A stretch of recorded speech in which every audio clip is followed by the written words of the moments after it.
Hi, everybody. Welcome back. I am very, very thrilled today because it is technically our little finale. If you have been following along for the past couple of days, week or so, I have been dropping some conversations regarding records that are just within the alternative world and realm and umbrella. It's such a fluid little genre. Like there's so many variations of what it can be, and just for somebody like me who loves alternative music, and I'm gonna be annoying about it, but yeah, I don't know. I just wanted to go on this little kind of journey and discover older records and see where things came from, see where things are going, and we have made it to the fifth video in this series within drop one. I know I've been very unclear of how this works or what goes on, but it doesn't really matter for anybody but myself. I know what the end result looks like, and that's all that matters. But to be clear, this is drop one of our deep dives. There will be a second drop of this particular video series later in the year. I'm thinking probably November, but who knows? You might get it next month. It depends on my excitement and how we keep rolling with the punches. Um, but there was 5 videos in this series. We have covered Radiohead, Blur, Kings of Leon, Beach House, and now we're gonna look into Joy Wave. Oh my gosh. Not Joy Wave. I knew I was saying something wrong. We're going to take a look into Joy Division. And I just feel like Joy Division is an essential artist in not just the rock community. I mean, just not just the alternative community, but the rock community as well. It's slower rock. We're looking at their very first record ever. It is, considered an essential album, Unknown Pleasures.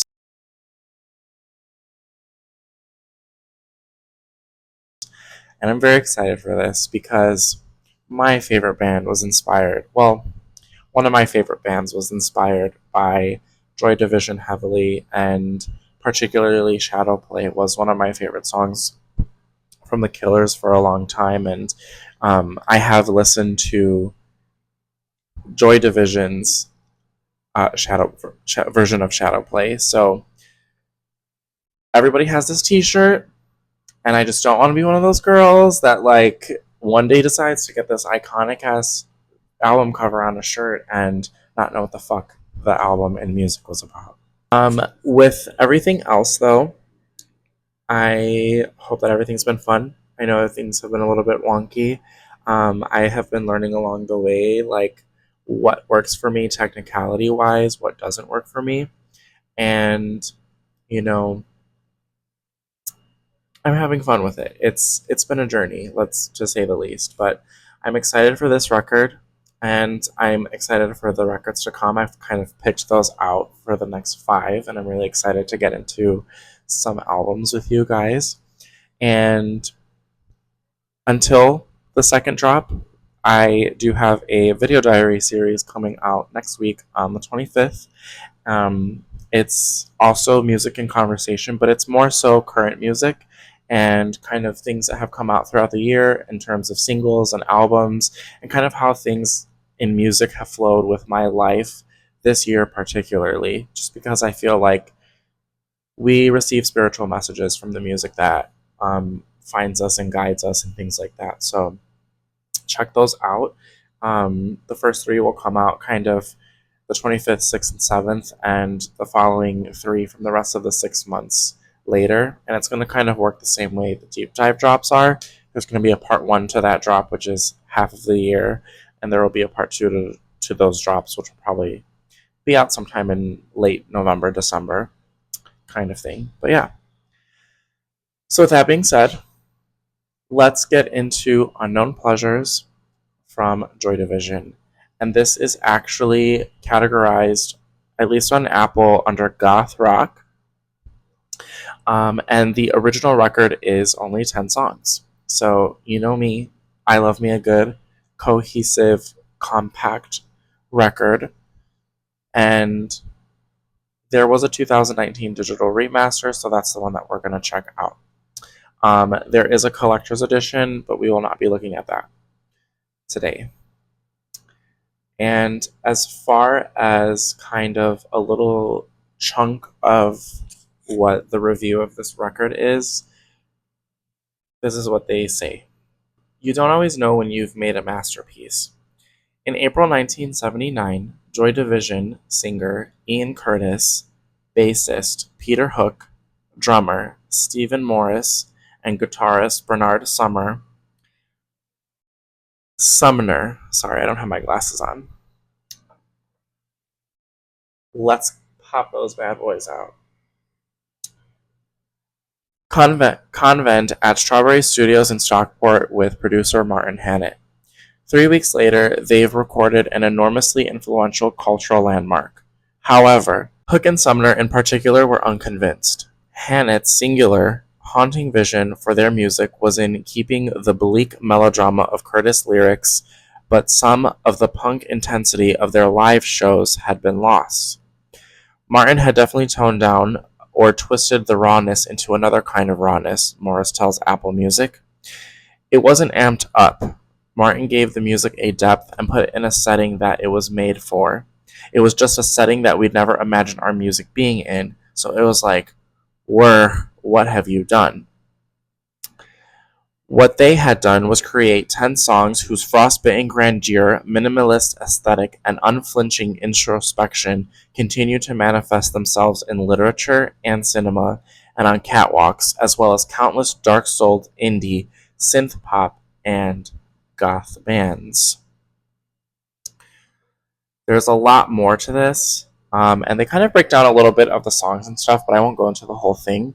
But yeah, I don't know that I like these little pre-album kind of paragraphs and informationals just because it gives you a little bit more insight as to like what you are about to be getting into. So it sounds like the music that they were already making, this was so far from that. So and the band having drama around it is actually always exciting. So we're here to listen to the music, and that's what we're gonna do. So the first track is called Disorder.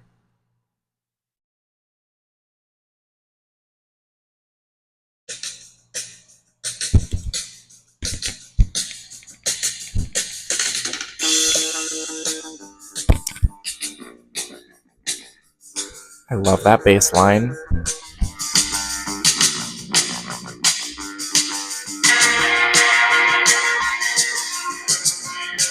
I've been waiting for a guy to come and take me by the hand. Jody sensations make me feel the pleasures of a normal man.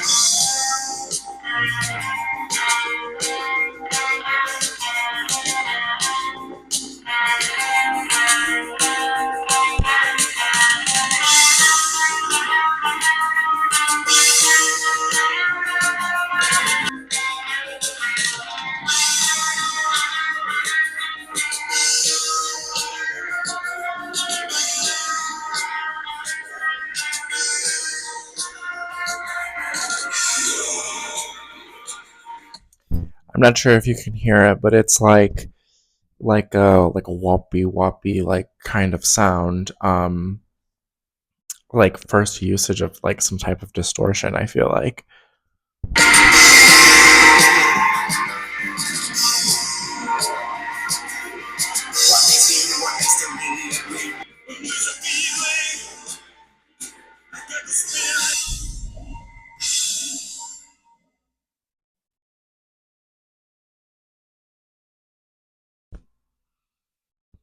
That was really cool. It was a really short song, I think it was a really good opener. And let me be cautious here. This is a first listen for me. So, but yes. First, I just have to say, I love, like, absolutely obsessed with this album cover. You can totally tell that, like, Arctic Monkeys took inspo from this because it's literally sound waves, but like all stacked. It's so good. Like and just that being standalone, like no title on there, no band name, no nothing. Like just this record from this iconic image. It's spectacular. Before graphic design was a passion for people. But yeah, the song itself, I love it. Obviously, there's a lot of elements to the song that we're very familiar with, and I'm a lot familiar with it because of the more recent bands, in our culture. But this is where it all stems from. Right away, I hear the drums, and that is such an artist that I wasn't expecting to kind of connect to, but it's very like, the drums, Johnny does just like these very like mellow, bouncy, like surf wave like beats. And there's that consistency throughout the track, which is really nice because it just sets a playful tone already. When the lyrical content is, it's not dark or deep or anything. It's not dark, let's say that. It is a little bit deeper because, he's talking spiritually. He was looking for a guide. Um, and just like kind of telling this really nice story, like how life is around and how the spirit kind of can take hold of you and things like that. So I like that this can be interpreted many different ways. Like, if you're a little bit more religious, you could relate to this song. If you're more spiritual, you could relate to this song. I think they go hand in hand, but it's really nice. I just like the verbiage in this. And also, the lyrics are so clear. Even though vocally, like, you can tell that, like, technologically, like, this wasn't made with the vocal tools that we have today. But it's still, his voice is so prominent and clear, and I can understand the lyrics really without having to look at them. I have them here so I can see, but like, yeah, I don't know. His voice feels very clear. Like, this is the first product that I feel like maybe it's like an enunciation thing. I don't know, but I really liked that. Um, I love that like he barely sings a bit and then it's a guitar like instrument filling in with the bass line and the drums and you've got some snares in there. So it's really nice that they have just all the nice classic instruments that you would expect and then they added those tiny bits of distortion. I don't know, they felt like sonic bubbles almost. Like yeah, I know that's silly, but it was a really good song. I'm definitely with all of these albums, I've been re-listening to them on headphones when I get the chance. So I think this one will be a little bit of a grower. It's a good opener. Um, Track 2. It's called Day of the Lords.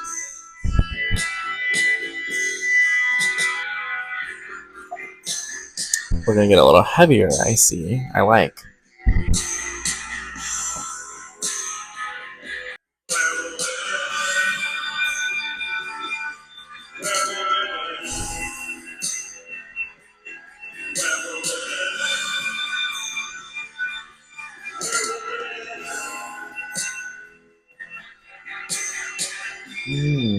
That was really nice. That guitar thing was really cool. And this like high pitched synth, it's almost organ like as well. It's really cool to have in here.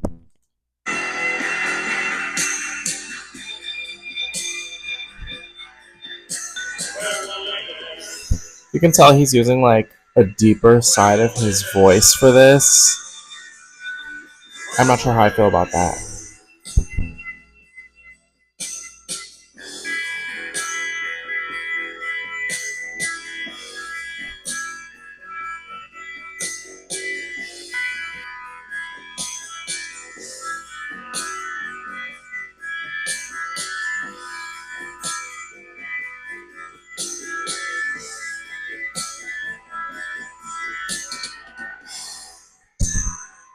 Mm. That was really nice. I'm gonna pause there. That was really nice. Just because that was one of those moments where, like I talk about, sometimes they just shut you up. We'll see by the end of the song how I feel about the vocals, but that guitar part was so good, and you could hear the whole bass line on it. It was just the right amount. I loved how it sounded like they were just plucking on the guitar string and letting like the sound of it ring, like this high pitched sound of the guitar string ring. It was I like that a lot. And then it picks up a little bit. You hear the drum again, and you hear a little bit of like the faint jingles of, I don't know, probably a tambourine. So yeah, I like it a lot. Like that, I just love me a good instrumental that fills in the space. They're nailing that part, that aspect.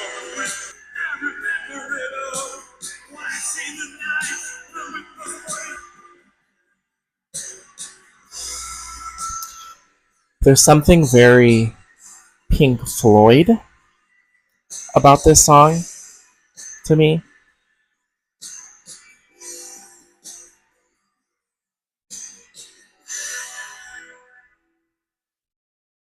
Hmm. Classic, just strum the guitar outro. Okay, I like the song. It's got to grow on me a little bit, I think. I think there's a quality aspect so far, just that I'm noticing in the two songs. It's not to shred on the music, I promise. The music is great. It's that we're listening on a device, speakers. I really like to hear music, like, just wrapped in my ears, but like ear health and quality and stuff like that. So, um, the sound, because I think of its time, is automatically like a couple level lowers. Let me see if I can do something. With that being said, though, really good. My favorite part of that song was definitely the instrumentation part. When he was singing with slight more aggression towards the end, like there was a lot of passion in that very last verse. And I think if he sung, I think with a little bit more of that passion through the beginning, or at least somewhere more incorporated in the middle than like lower toned, it's like me being like, hey guys, we're going to listen to the candidate next. You know that it sounds a little bit more unnatural and forced because it's not the neutral tone of my voice, it's intentionally lower. So I feel like I just have a bit harder of a time, you know, adjusting to that, I guess. Sometimes, like when I hear singers do that live and like drop it down a little bit, sometimes I feel like it sounds a little funny. um but it was really good for the vibe of the song. Like this one went there, it went on a really lower tone, um sonically wise, and I don't know, I loved it. They could have gone even lower and darker if they wanted to, and I would have been there. So yeah, track 3 is called Candidate.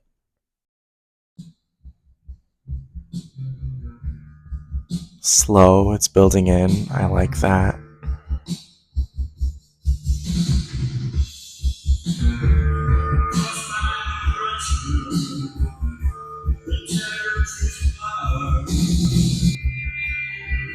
Ooh.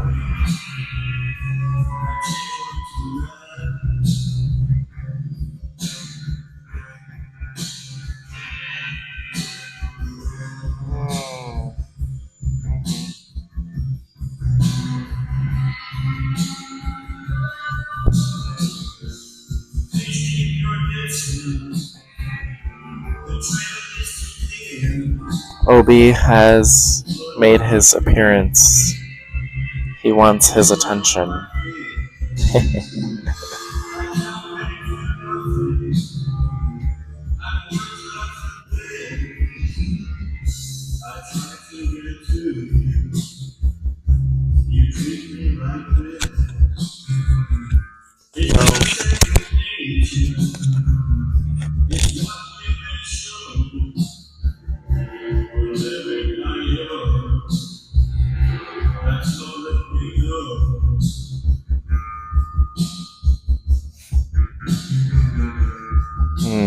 love how, yeah, so Obi wants to cut things off and thinks he's funny.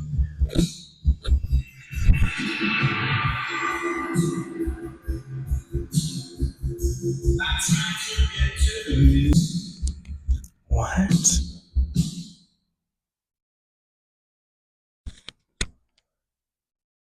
This feels like the first immediate ad. Okay. So at first I was like, we just put this, we'd like to change the quality, and it still sounds lower. However, that one is so intentional. The whole song has this echo about it. It's so cool. Um, and then, like, some of those sounds just make it sound like you're in a big open cave almost. Like, I really like the echo effect on the entire thing. All of the instruments sound like it. And all of those really cool distortions really reminded me of the Radiohead record. So I can see their inspiration from Joy Division.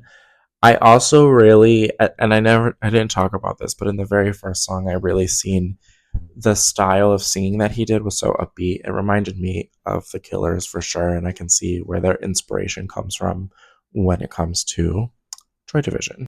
I thought that was a really cool song overall. I love it immediately, and because I was so gravitated within the soundscape of that track, I have no idea what he was talking about. Track 4, it's called Insight.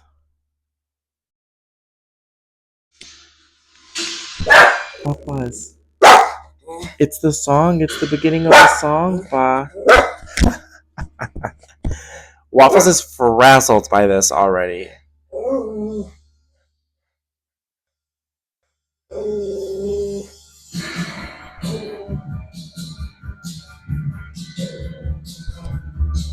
I like this though.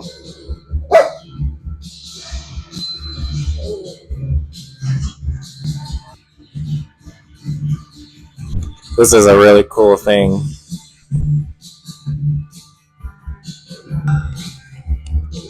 A special moment in time.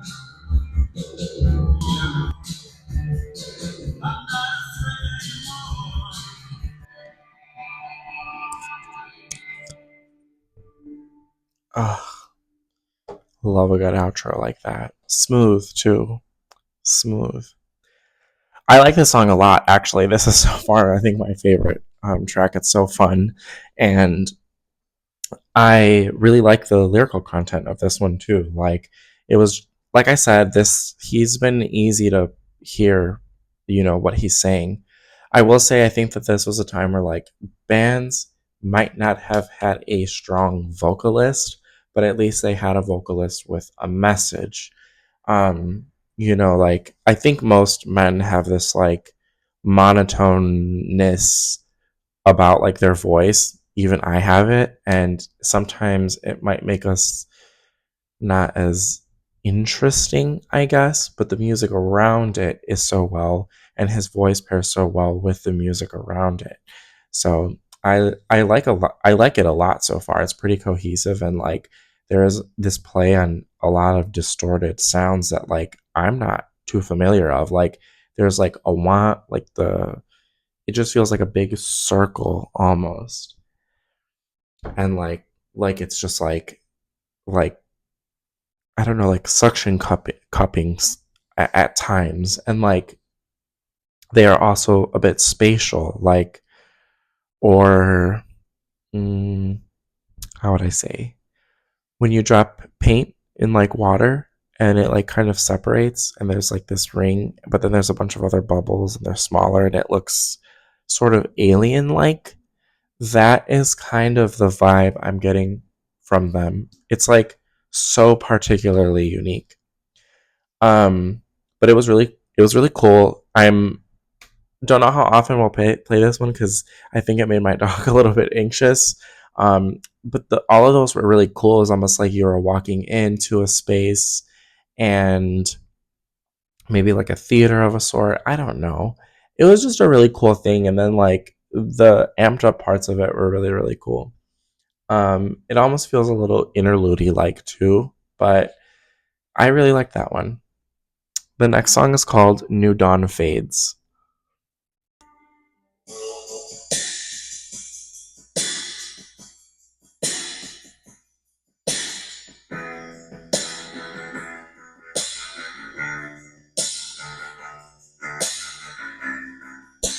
The bass is so sexy. We're gonna talk about her one day.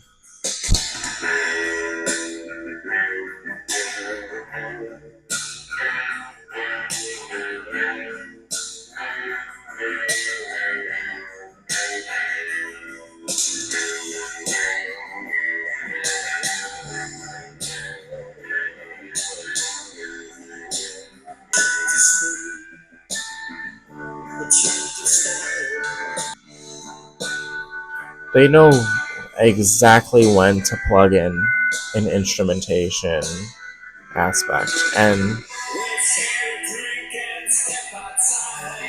this is what I'm talking about. Where's this been at?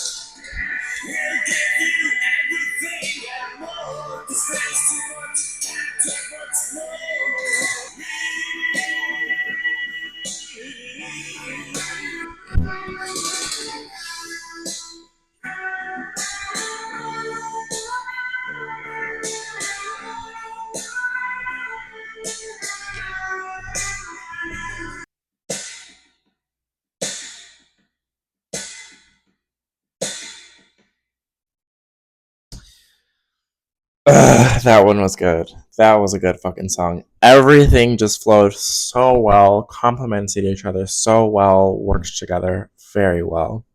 The cool thing is you can tell that this is like right before that rise of like all the 80s music. So it's really cool to like hear the like initial like it's almost there, it's almost there, it's almost there, but it's not. So like there's these like almost aspects that like it could almost go into disco if it wanted to, you know. That's reaching, but like, you know what I mean? I like, do you know what I'm saying? Like it's there, like that nostalgia aspect is so close and prominent, but it's not quite there because it's actually, as a matter of fact, still farther back before the time. um so that's really cool. The Yeah, everything just works so well together, and like hit like this is what I'm saying, like people just shut me up after some time because with his voice that man still has control because he's singing and enunciating to like a great height, like, and honestly like his singing in this one was really really good. Like this actually, it finally felt all together, and like now I'm thinking if I went back and started at one again, a lot more of this would make a little bit more sense to me already. Again, this is my first listen. It's my first experience with this record, so um, maybe my ears just adjusted finally. Who knows? Track 6 is called "She's Lost Control."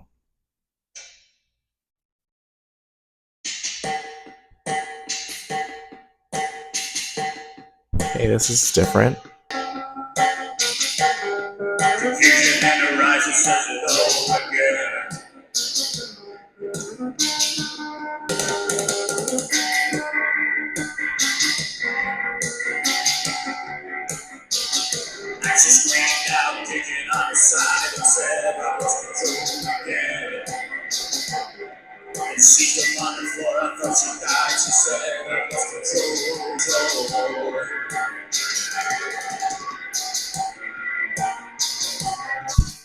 I feel like at this time I would have lost my shit.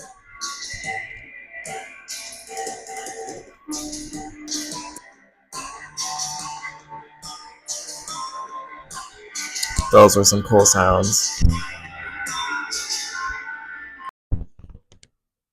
I feel like the whole project is such an experimentation. Like, I feel like things were so singular, especially at this time, that like this takes on so many like different forms already. But everything is so well constructed, and also I know I say this a lot, but cohesive. I've been very grateful that like through these past few videos, all of the projects have been so cohesive in terms of what they bring and what they offer.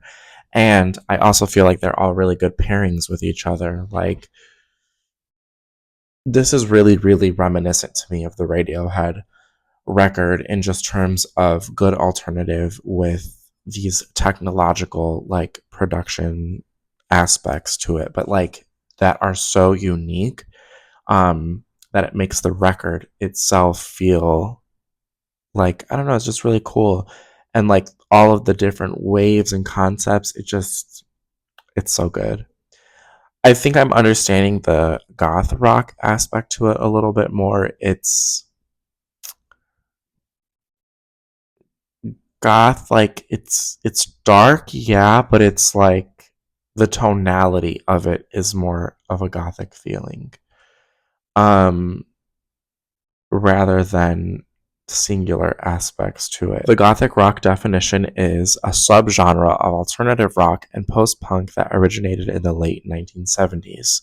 It's known for its dark sound and themes, which are often inspired by Gothic literature and horror films.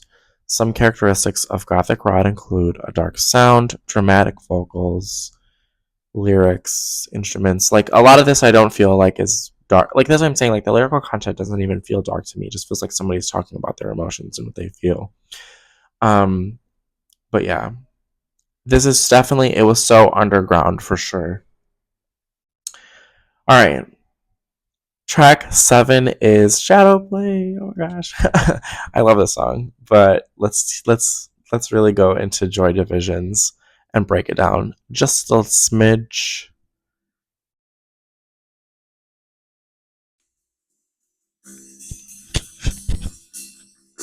To get in trouble for sitting like this.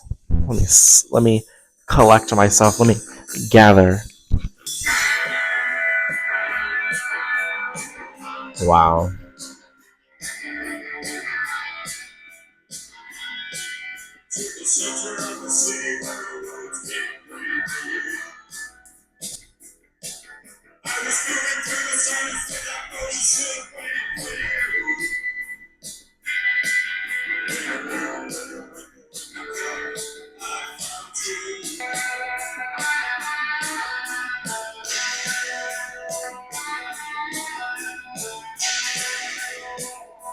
Ooh, I like it. It's almost like a lightning strike.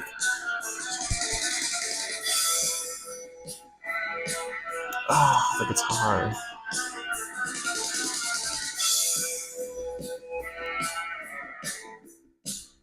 Hell fucking yeah.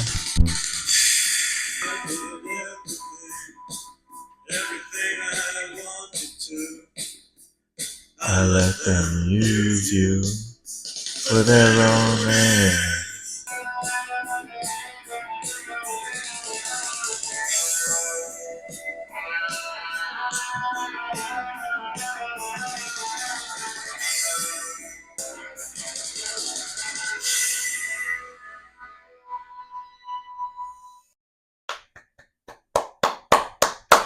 Bravo.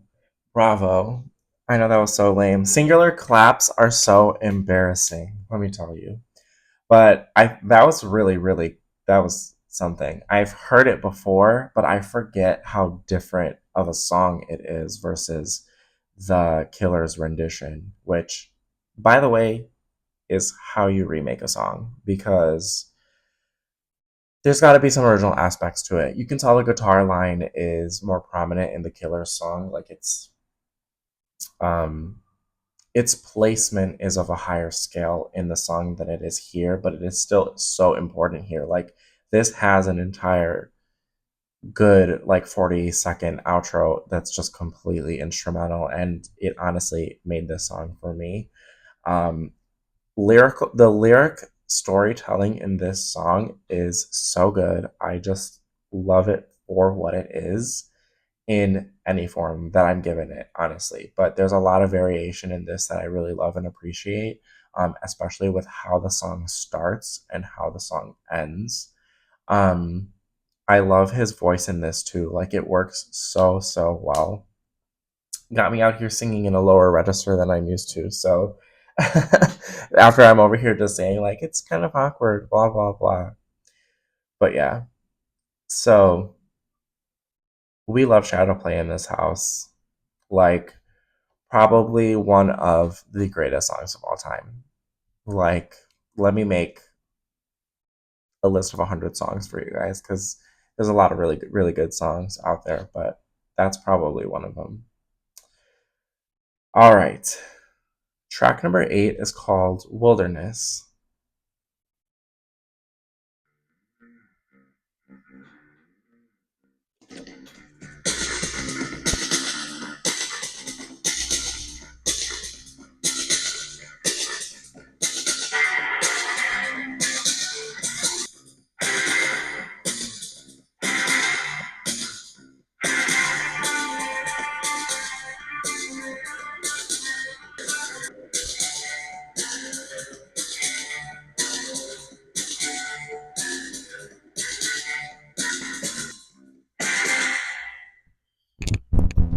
Interesting. This is one of the shortest songs on this album, like at all.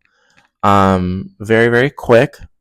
I want to revisit on headphones, but I do think this is like a skip for me. And like this is where I say, like, you guys, we have to appreciate that we have streaming because we can do this. It's not to take away from the artistry or the hard work that is put into making a song.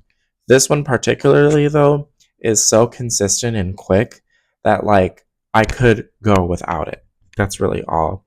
And it's a lot of the sounds are repetitive throughout the song itself and repetitive throughout what we've heard in the record already, that I would rather just go listen to one of the other songs that have similar qualities, but also has enough things that switch up within the song that change a bit. It might just be me again. That just might be where my ears have grown, that I now really enjoy hearing a switch up of some sort.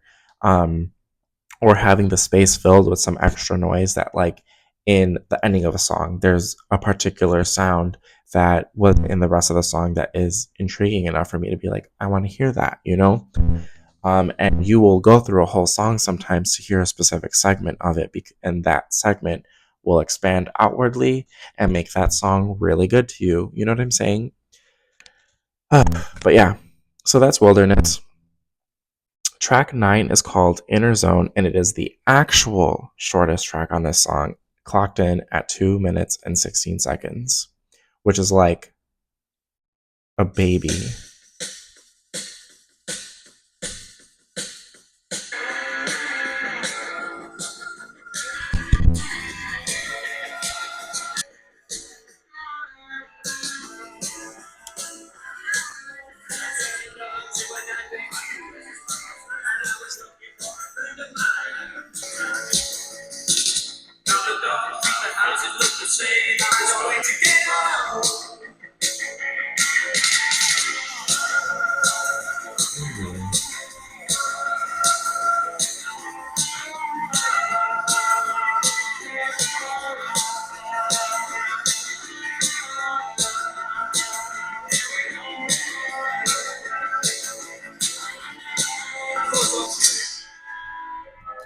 Nice. They just cut the tape.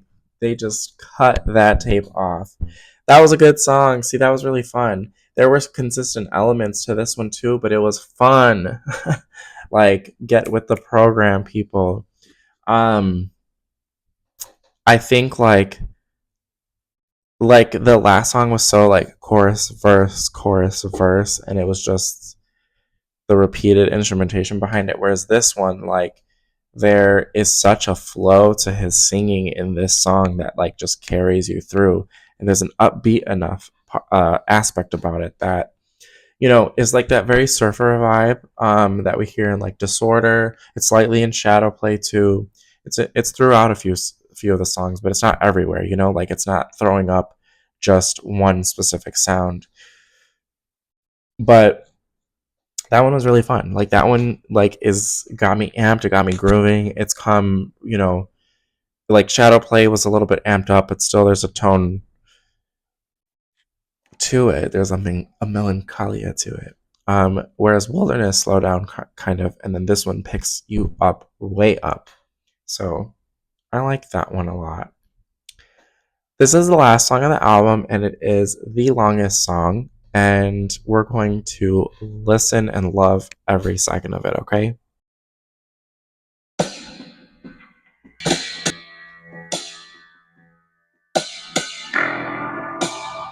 Ooh, that was already nice.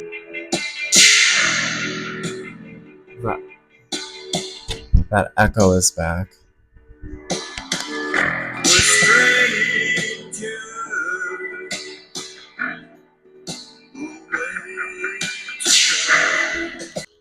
It almost sounds like he put his vocal through a synth in that particular line just to give it that extra like level almost. It was really cool. Like I feel like if that is like a first usage of autotune, for example, like that is well done.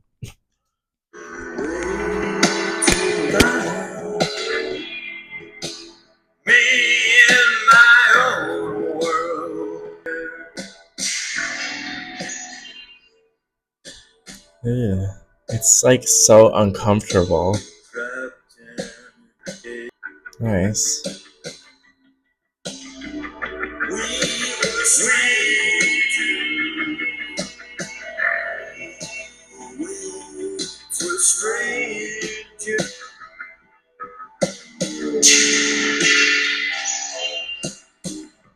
That was cool.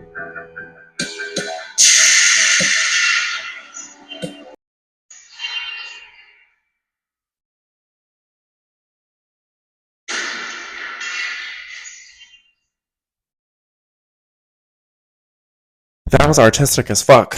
I'm not gonna lie. This. Hmm. Hmm. Hmm. We're digesting.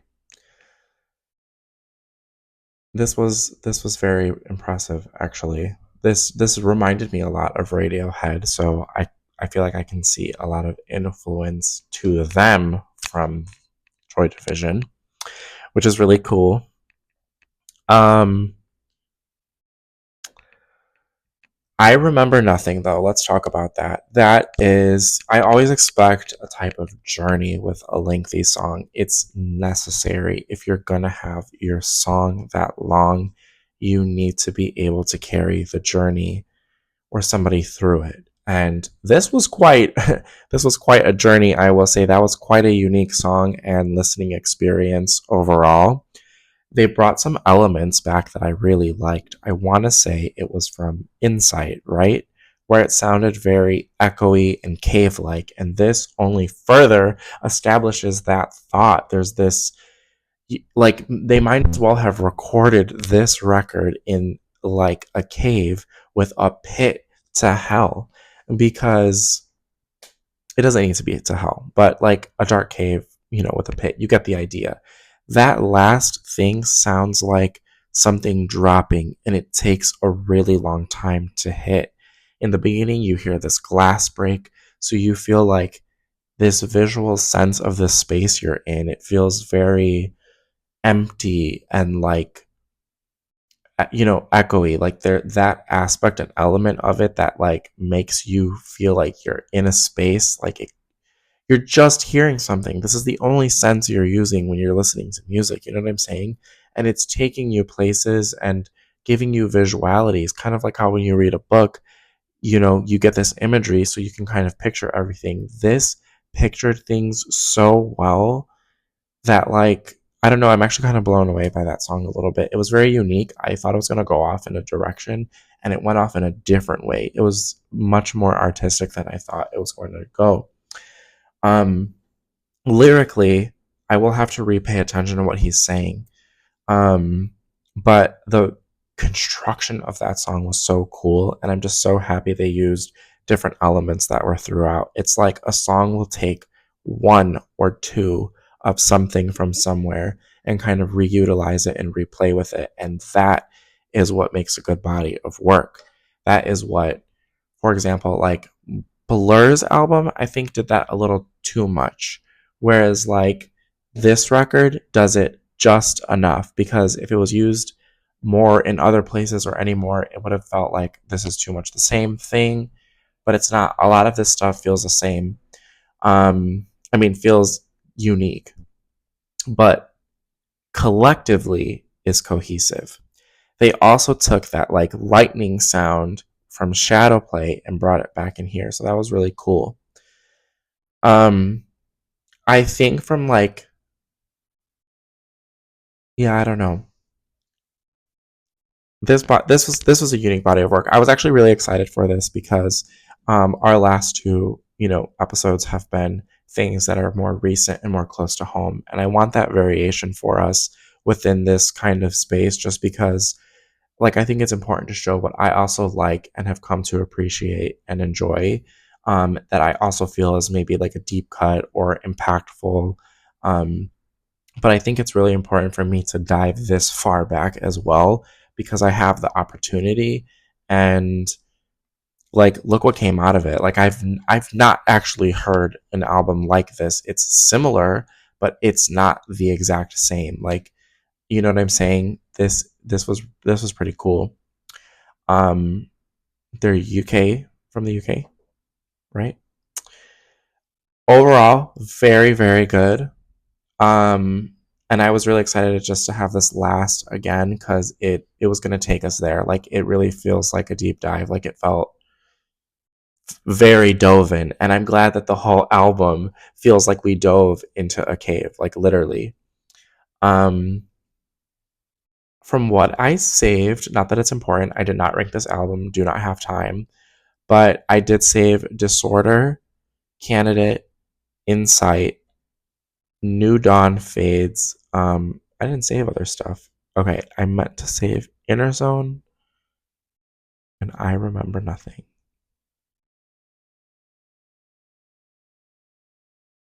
Um, okay, so 7 out of 10 songs I have saved. Um, it may shorten to like 6 or 5 out of 10.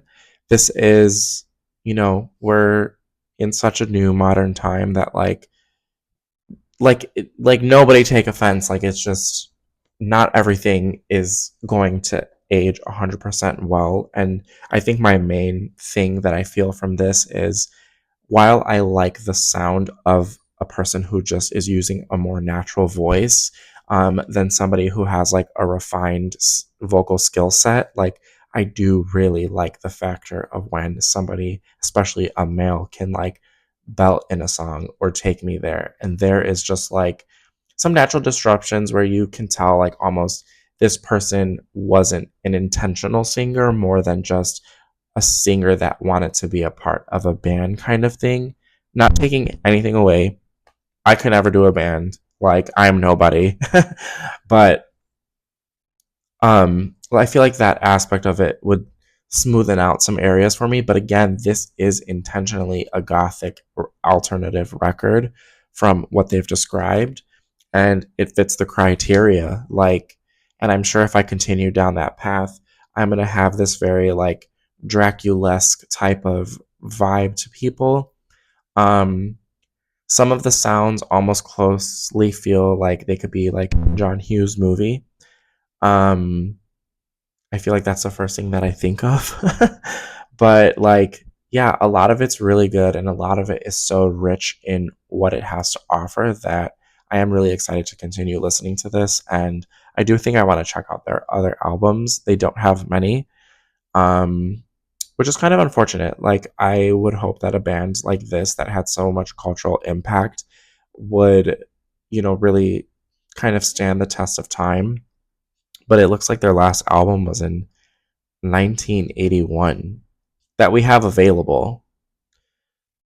2013 was a single that came out, and it looks like it was originally a 1980 version of something. So yeah, like they're they were short lived but very loved, if like for sure. Um, yeah, this is the end of that video. The video. Thank you for staying. If you've stayed this long, this was quite an experience, and it was really fun to do as a last video for the first part of this little drop. I'm excited to get into the other ones. They may happen quicker than I was kind of thinking of them, but we'll see. I deserve a little bit of a break, and there is another video series coming after this. But let me know your thoughts. Like, if you like this, please subscribe. I hate to ask, but we're on YouTube, and this is what I'm really enjoying and really loving. So it would mean a lot. Let me know what alternative artists I should check out. Like, how far back should I go? Like, there is no limit. I have a really nice list of albums that I want to uncover, but they're just going to take time. And I will be releasing in more of a short bursts type of thing than I will do a weekly consistent. It's just not my style. Um, but I loved this. Let me know what you think. Let me know which reaction was your favorite, technicalities and all. And yeah, I and if you want a playlist from all this on like what my favorite songs were, we could make one of those too. But yeah, this was fun. Till next time. And do go watch my little video vlogs when they come out. They will still be musically incorporated. And if you like that, I would appreciate it. All right. Much love. Bye.